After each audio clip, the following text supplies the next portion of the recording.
Wapak, wapak, ganun dapat ang bagsak. Ayan, ganyan na naman yung buhok ni Madam. Maganda na naman ang buhok niya. Samantalang kanina ganito siya. Ito yon.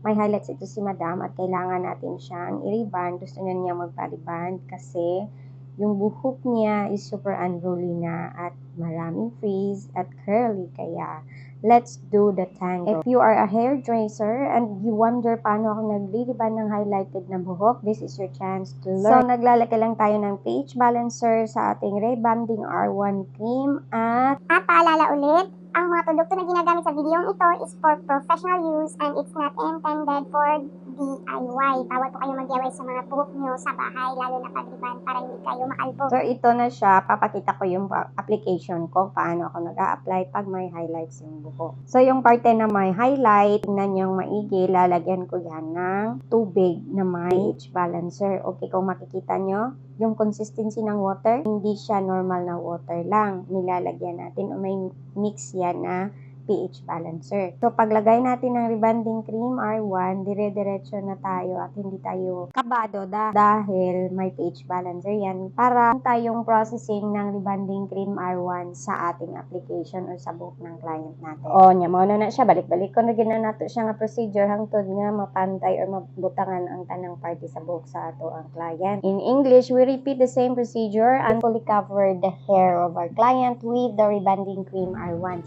English.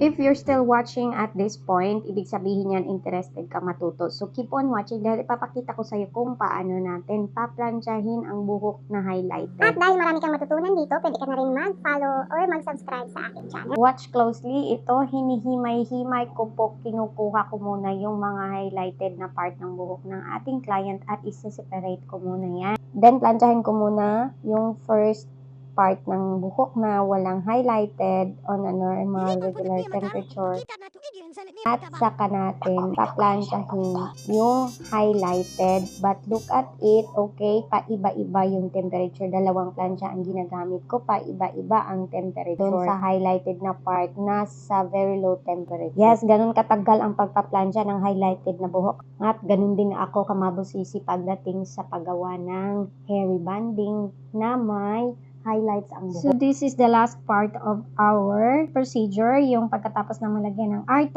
at ito na after the banlaw. Blow drying using a comb only at hindi brush, okay? Para makita natin yung result. And this is it. Ito na yung resulta ng ating ginagawa. And as you can see, shiny at healthy pa rin ang buhok ng client natin. I hope you learned something new today. This is Miss Yuri, your hair care specialist. Thank you for watching and I'll see you again on my next video.